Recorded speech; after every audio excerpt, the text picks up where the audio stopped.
Hello guys, ये हड़प्पा सभ्यता का सेकंड वीडियो है। फर्स्ट वीडियो में हमने हड़प्पा सभ्यता की नगर योजना, वहाँ की जल निकास प्रणाली, सार्वजनिक स्नानागार भवन, सार्वजनिक भवन, इन सब के बारे में पढ़ा था। एंड सेकंड वीडियो में हम इस वीडियो में यहाँ की सामाजिक जीवन के बारे में पढ़ेंगे। ठीक है, सामाजिक जीवन के अंदर उनका जो है वस्त्र कैसा था, कैसा आभूषण था, ठीक है, आने जाने का साधन क्या था, कैसी औषधि जो है वो यूज़ करते थे, कैसे जीवन व्यापन करते थे, इसके बारे में पढ़ेंगे। और आर्थिक जीवन के बारे में पढ़ेंगे। और इसके बाद नेक्स्ट वीडियो में हम पढ़ेंगे धार्मिक जीवन के बारे में और इसके कौन कौन से प्रमुख स्थल रहे हैं हड़प्पा सभ्यता के और कैसे इसका पतन हो गया, इसके बारे में हम नेक्स्ट वीडियो में पढ़ेंगे। तो चलिए स्टार्ट करते हैं। इसमें सबसे पहले हम देखेंगे सामाजिक जीवन, यानी कि वहाँ उस टाइम पर हड़प्पा सभ्यता के जो निवासी थे उनका समाज में जीवन कैसा था, कैसे वो समाज में जीवन व्यापन करते थे। ठीक है, इसके बारे में पढ़ेंगे। हड़प्पा सभ्यता की लिपि को अभी तक पढ़ा नहीं जा सका है। जैसे कि मैंने आपको फर्स्ट वीडियो में बताया था कि जो हड़प्पा सभ्यता की जो लिपियाँ मिली हैं वो काफ़ी डिफ़िकल्ट थी पढ़ने में, तो जिसे अभी तक पढ़ा नहीं जा सका है। तो जो हड़प्पा सभ्यता का जो इतिहास है उसको हम पुरातात्विक साक्ष्य के बेस पर ही जान पाते हैं कि उस समय जो हड़प्पा सभ्यता का इतिहास था वो कैसा रहा होगा। पुरातात्विक साक्ष्य में जो चीज़ें प्राप्त हुई है, जैसे उस समय की ईंटें हो गई, उस समय जो घर बने जाते थे वो खुदाइयों के दौरान मिले, जो नालियाँ मिली है खुदाइयों के दौरान, ठीक है, अनाज के दाने जो खुदाई के दौरान मिले हैं, ठीक है। तो इन सब चीज़ों से ही हम हड़प्पा सभ्यता के बारे में जान पाते हैं। हड़प्पा सभ्यता की लिपि को अभी तक पढ़ा नहीं जा सका है, इसके लिए सामाजिक स्तरीकरण पर अधिक जानकारी प्राप्त नहीं की जा सकी है, इसीलिए क्योंकि लिपि जो है वो अंडरस्टैंडिंग नहीं थी। ठीक है, लेकिन उत्खनन से प्राप्त पुरातात्विक साक्ष्य, उत्खनन यानी कि खुदाई से जो प्राप्त पुरातात्विक साक्ष्य है, यानी कि जो नालियाँ मिली हैं खुदाई के दौरान, ईंटें मिले हैं, ठीक है, इसके आधार पर इस काल के समाज की रूपरेखा स्पष्ट की जाती है। ठीक है, तो ये जो चीज़ें मिली है इसी के बेस पर हम ये जो है एक रूपरेखा बनाते हैं कि इस टाइम का जो प्रणाली है, जो सभ्यता है वो ऐसी रही होगी, ठीक है, लोग कैसे रहे होंगे, ठीक है, इस बेसिस पे हम जो एक रूपरेखा तैयार करते हैं। जो खुदाई से हमें प्राप्त अनेक साक्ष्य जो है वो सामाजिक वर्गीकरण को दर्शाते हैं। ठीक है, जो भी साक्ष्य प्राप्त हुए उस समय का जो समाज था उसको दर्शाते हैं ये, जिससे ये स्पष्ट होता है कि समाज के विभिन्न वर्गों में स्त्रीकरण और जटिलता विकसित हो गई थी। ठीक है, यानी कि जो खुदाई के दौरान हमें उत्खनन प्राप्त हुए हैं, ठीक है, जो जिससे हमें क्या पता चलता है, उस समय के समाज के बारे में पता चलता है और वो हमें दर्शाते हैं कि उस समय का समाज कैसा रहा होगा। ठीक है, कैसे जो है कितना डेवलप हुआ होगा उस टाइम का और कैसे जो है लोग रहते होंगे। ठीक है, इस सब के बारे में हमें इससे पता चलता है। नेक्स्ट देखते हैं, अगर हम बात करें इसमें इतिहासकार की, तो बीवी लाल ने कालीबंगन में उत्खनन से ये दर्शाया है कि यहाँ पर तत्कालीन समाज को 3 भागों में विभाजित किया गया है। आपका पहला पुजारी वर्ग है, जो उस काल का शासकीय वर्ग था, जो वह गढ़ी पर निवास करता था। ठीक है, तो मैंने क्या बताया था कि जो नगर योजना हुई थी 2 प्रकार के नगर थे। ठीक है, एक ऊपरी सतह पे था, एक निचली सतह पे था। जो ऊपरी सतह पे था उसको दुर्ग या गढ़ी कहते हैं और उस पर जो है शासकीय वर्ग रहते थे, राजा जो होते ये सब रहते थे, पुजारी वर्ग हो गए ये सब रहते थे। और जो नीचे का वर्ग था उसमें किसान, व्यापारी वर्ग ये सब रहते थे, निवास करते थे। किसान तथा व्यापारी वर्ग निचले शहर में निवास करते थे, क्योंकि यहाँ पर कई आवासीय भवनों के अनाज संग्रहित करने वाले बड़े बड़े मृदभांड इत्यादि प्राप्त हुए। बड़े बड़े मृदभांड यानी कि मिट्टी के बड़े बड़े बर्तन बनाए जाते थे जिसमें अनाज को स्टोर करके रखा जाता था। ठीक है, तो जो हमें अनाज के जो दाने प्राप्त हुए हैं, हाँ, मृदभांड से प्राप्त हुए हैं, मृदभांड प्राप्त हुए हैं। ठीक है, इससे हमें पता चलता है कि जो आवासीय शहर था जहाँ पे किसान वर्ग रहते हैं, वहाँ पर क्या होता होगा, अनाज को स्टोर करते होंगे, तो जाहिर सी बात है वहाँ पे किसान ही रहते होंगे, वही खेती वेती करके जो है अनाज को स्टोर करते होंगे, तो वो नीचे के वर्ग के लोग का काम था। एंड इसके बाद तीसरा जो वर्ग था वो था कारीगर व श्रमिक वर्ग। ठीक है, तो कारीगर इसमें कौन होता है, मिट्टी के जो बर्तन बनाता है वो भी आते हैं इसमें, ईंटें हो गई, दीवार हो गई, महल हो गई, ये सब जो बनाते हैं ये सब कारीगर जो है इसके अंदर आते हैं। और श्रमिक वर्ग थे, ये लोग क्या करते थे, ये जो है नगर की सुरक्षा करते थे। जो नगर के जो ऊपरी नगर था जहाँ पे राजा वाजा रहते हैं ना, राजा शासकीय वर्ग, वो जो ऊपरी जो नगर है उसकी जो प्राचीर है, यानी कि चारों तरफ जो दीवार लगाई गई है, ठीक है, उसके बाहर निवास करते थे और ये उसकी रक्षा करते थे। नेक्स्ट देखते हैं, नेक्स्ट हमारा आता है समाज की संरचना, यानी कि समाज की रचना कैसी की गई थी। अगर हम उस टाइम की बात करें तो जो सिंधु कालीन समाज था, ठीक है, वो 4 वर्गों में बटा हुआ था। कौन से? विद्वान वर्ग था, ठीक है, विद्वान, योद्धा, व्यवसाय और श्रमजीवी, ठीक है, ये 4 वर्ग थे जिसमें बटा था। और विद्वानों में क्या आता है? विद्वान वर्ग में आता था पुरोहित, ठीक है, वैद्य, ज्योतिषी, ये सब विद्वान में आते थे। इसके बाद जो योद्धा वर्ग था उसमें कौन आता था? उसमें आते थे सैनिक और वहाँ के राजकीय अधिकारी आते थे, ठीक है। और व्यवसाय में आते थे वहाँ के जो व्यापारी थे, ठीक है, व्यापारी लोग व्यवसाय में आते थे। और श्रमजीवी में मेहनत मजदूरी करने वाले लोग आते थे, ठीक है। तो इस तरीके से उस समय जो है समाज को 4 वर्गों में बांटा गया था। किसमें? विद्वान, योद्धा, व्यवसाय और श्रमजीवी वर्गों में। एंड इसके बाद हम वहाँ का जो भोजन व्यवस्था थी, ठीक है, उस समय के जो लोग थे वो कैसे भोजन करते थे, ठीक है, इसके बारे में हम देखेंगे। भोजन जो है सिंधु सभ्यता शाकाहारी तथा मांसाहारी दोनों प्रकार का भोजन जो है वो करते थे। और ज़्यादातर शाकाहारी जो भोजन था उसमें गेहूँ, जौ, चावल, तिल, दाल आदि जो है प्रमुख जो है ये अनाज थे। इसके बाद साग सब्जियां, दूध तथा विभिन्न प्रकार के फल, खरबूजा, तरबूज, नींबू, अनार, नारियल, इन सब का जो है वो सेवन करते थे, ठीक है, फलों में। इसके बाद अगर मांसाहारी में बात करें तो मांसाहारी में वो सूअर, भेड़, बकरी, बत्तख, मुर्गी, मछलियाँ, घड़ियाल आदि ये सब खाया करते थे। और मिठाइयों के भी जो है खुदाई में जो है साक्ष्य प्राप्त हुए हैं ऐसे, जिससे पता चलता है कि जो सिंधुवासी लोग थे वो उस समय जो है स्वादिष्ट जो है मिठाइयाँ जो है वो भी जो है उसमें भी इंटरेस्ट लेते थे, वो भी बनाया करते थे, खाया करते थे। इसके बाद हम वस्त्र के बारे में बात कर लेते हैं कि उस समय जो है कैसे वस्त्र पहनते थे। सिंधु सभ्यता की जो स्त्रियां थी वो कमर के ऊपर कमीज़ जैसा वस्त्र जो है डालती थी ऊपर से, और नीचे जो है वो लुंगी टाइप का पहनती थी। और ज़्यादातर उस टाइम पर सूती और रेशमी वस्त्र जो है पहने जाते थे। लेकिन अगर अब बात करें सबसे ज़्यादा आम जो है लोग यूज़ करते थे, यानी कि जो सबके पास होता था वो था सूती कपड़े, ठीक है, सूती कपड़े जो है वो सब लोग पहनते थे, सबके पास होता था। और ऊन का भी जो है यहाँ पे उस टाइम पे इस्तेमाल किया जाता था, क्योंकि जो नवपाषाण काल है वहाँ पर कपास की खेती जो है स्टार्ट हो गई थी, ठीक है। तो हड़प्पा सभ्यता तो बहुत उससे आगे हो गया, तो इस टाइम पर जो है ऊन का भी इस्तेमाल किया जाता था। सिंधु घाटी के लोगों का पहनावा जो है वो सादा ही होता था, सिंपल ही पहनते थे। पुरुष की अगर बात करें तो पुरुषों ने शॉल और आधुनिक धोती जो है उस टाइम पर पहनते थे वो, ठीक है, शॉल ले लेते थे ऊपर से और धोती जो है पहनने का उस समय प्रचलन था। और महिला जो है कुर्ता पहन लेती थी, साड़ी भी पहनती थी, ठीक है, कमीज़ टाइप का डाल लिया, जो है उसको कुर्ता आप कह लो या कमीज़ कह लो, ठीक है। और धोती जो है वो नीचे से नीचे डालती थी। तो इस टाइप की जो है उनकी वेशभूषा थी उस समय में जो हड़प्पा सभ्यता के लोग थे। और अगर बात करें महिलाओं की तो महिलाएं जो है उस समय जूड़ा बांधती थी मोस्टली, और जो पुरुष थे उस समय लंबे लंबे बाल रखते थे, लंबी लंबी दाढ़ी मूंछ जो है उस समय रखते थे। नेक्स्ट देखते हैं। और नेक्स्ट हम इसमें देखेंगे आभूषण, ठीक है, उस टाइम पर कैसे आभूषण यूज़ किए जाते थे। सिंधु घाटी सभ्यता के स्त्री और पुरुष भी जो है आभूषण का प्रयोग करते थे, ठीक है, तो दोनों ही उस समय आभूषण का प्रयोग करते थे। और आभूषण में हार, बाजूबंद, कंगन, अंगूठी, कर्णफूल, छल्ले, करधनी, नथनी नाक में पहनने वाली, ठीक है, पायजेब आदि, ये सारी जो धातु हैं, ठीक है, ये विभिन्न जो चीज़ें थी वो क्या था, धातु से बनी हुई थी, ठीक है। तो धातु से निर्मित ये जितनी भी चीज़ें थी ये कौन पहनता था? ये स्त्री, ठीक है, और पुरुष दोनों ही पहनते थे, ठीक है। ऐसा नहीं है कि उस समय सिर्फ स्त्री पहनती थी, उस समय जो है स्त्री पुरुष दोनों ही जो है आभूषण जो है धारण करते थे। जो धनी लोग थे, ठीक है, धनी लोग जो थे वो स्वर्ण और जो है स्वर्ण व चांदी की तथा जो कीमती पत्थर होते हैं, ठीक है, कीमती पत्थर हो गए, ठीक है, उस समय हाथी जो दांत है उनके जो है आभूषण बनाए जाते थे, ठीक है।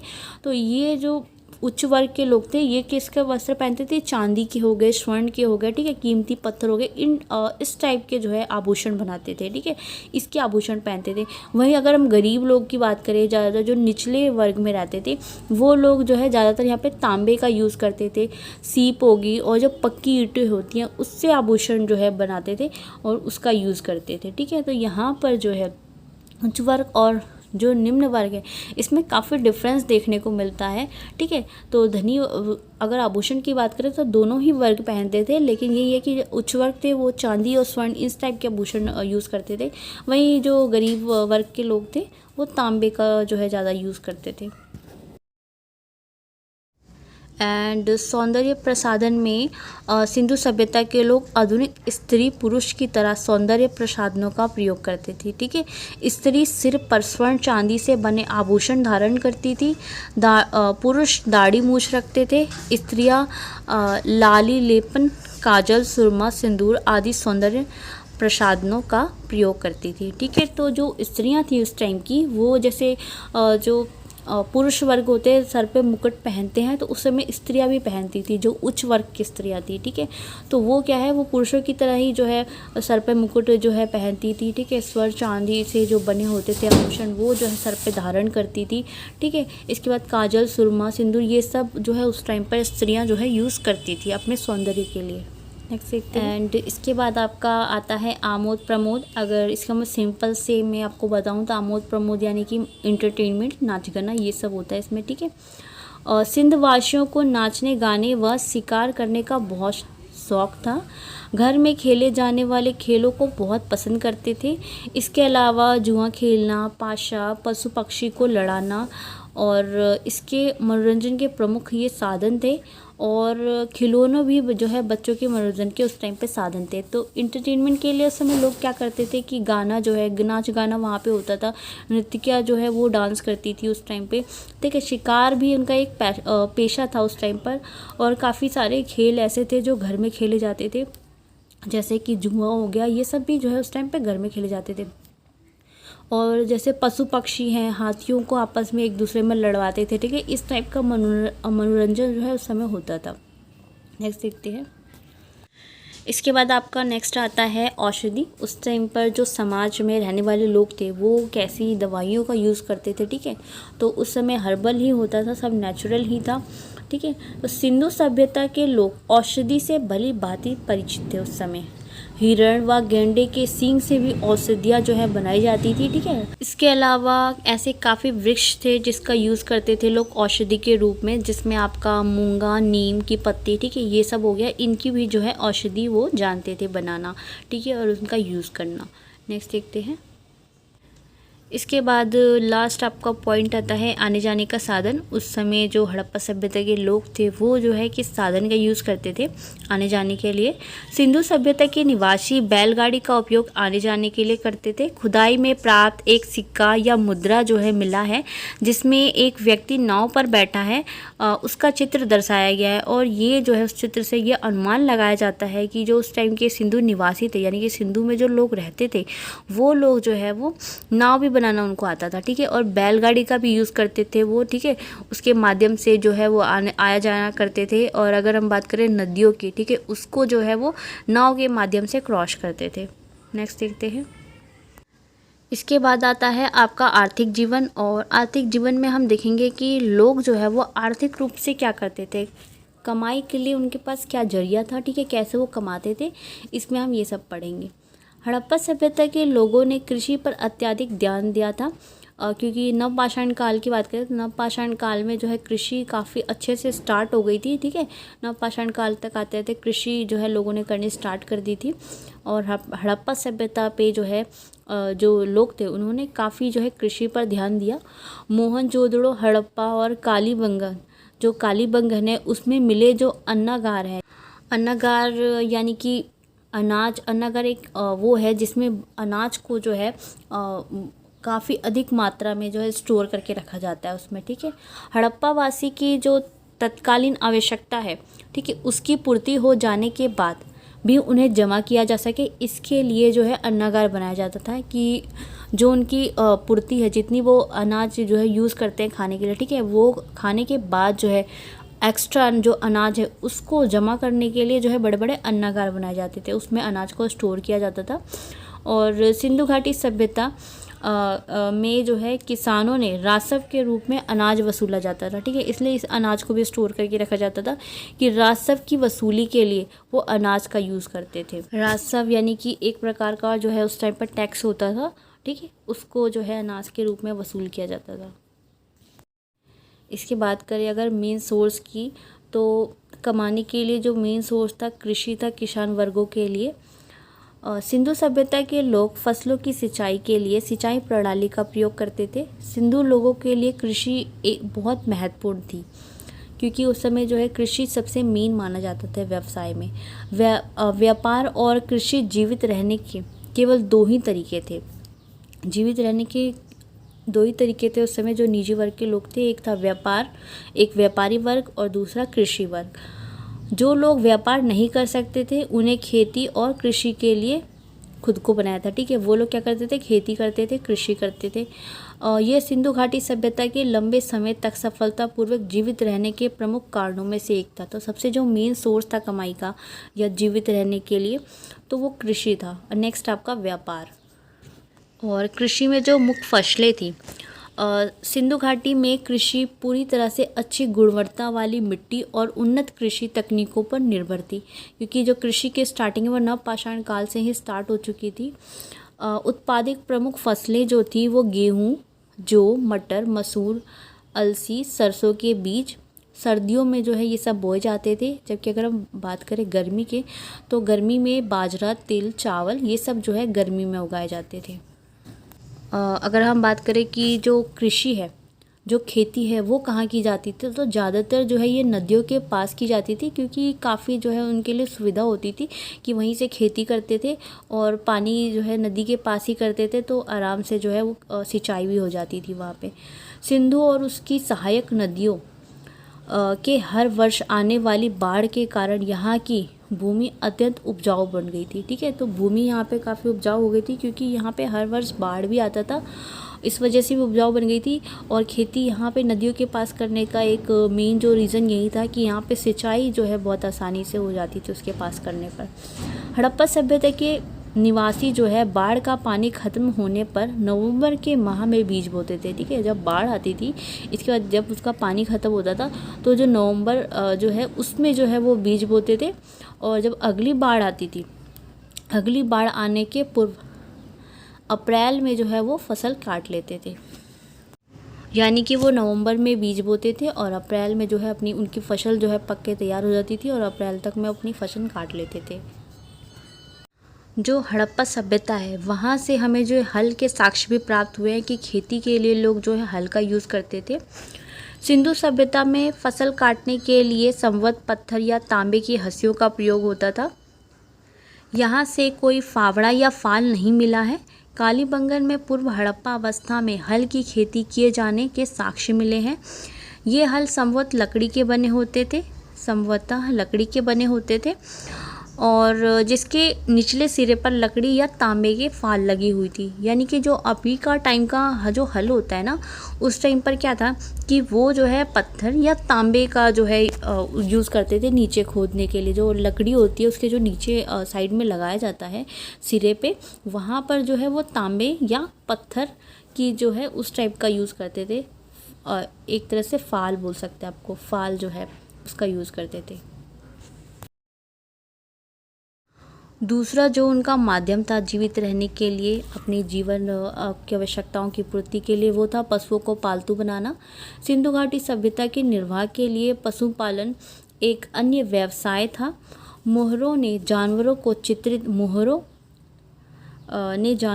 चित्रित किया और सुझाव दिया कि वे गाय, भैंसों, बकरी, सूअर आदि को पालते हैं। ठीक है, तो जो मोहर है, जो सिक्के हैं, उससे जो है ऐसे चित्र मिले हैं उस पे बने हुए, गाय, भैंसे, बकरी, सूअर, इन सब के चित्र मिले हैं, जिससे जो है पता लगा जाता है कि उस समय जो खेती वर्ग, जो किसान वर्ग है, ठीक है, ये लोग जो है जो जानवर पशु है उनको पालने के लिए ये गाय, भैंस, बकरी ये सब पालते थे। ठीक है, सूअर वूअर जो है पालते थे अपने जीवन निर्वाह के लिए।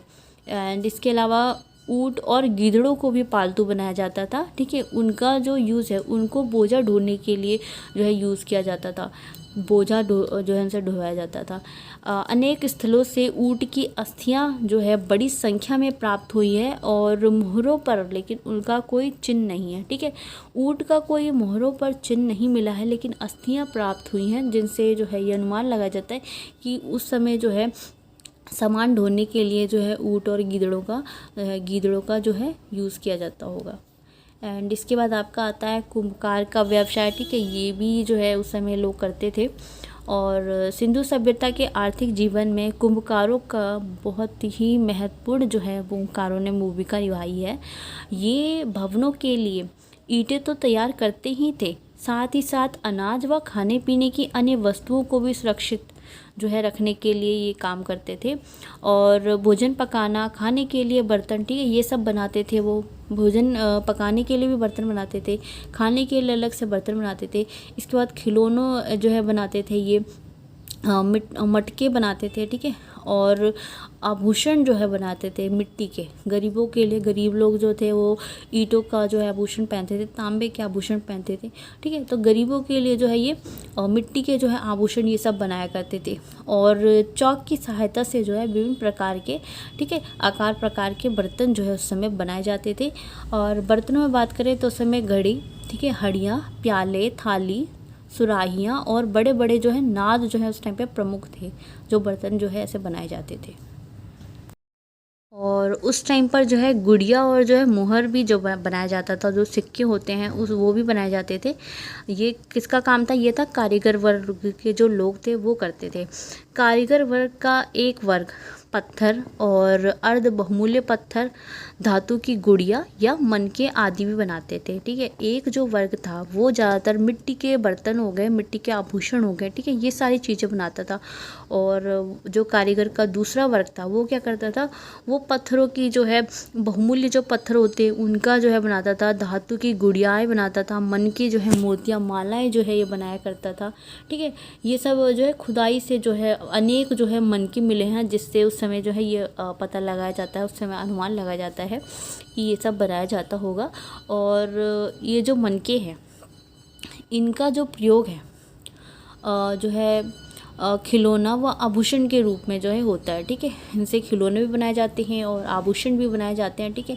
इसके बाद आपका हाथी दांत हो गया, सीप हो गया, घोंगा, मिट्टी के जो है और भी जो है इससे मनके बनाए जाते थे, ठीक है। मिट्टी के भी मनके बनते थे, हाथी दांत से भी उसके मनके बनाए जाते, यानी कि मालाएँ जो है बनाई जाती थी मोतियों। मनके बनाने का एक कारखाना भी था, ठीक है। चौहंदड़ों में जो है यहाँ पे मानते हैं वहाँ पे कि एक मनके बनाने का कारखाना भी मिला है।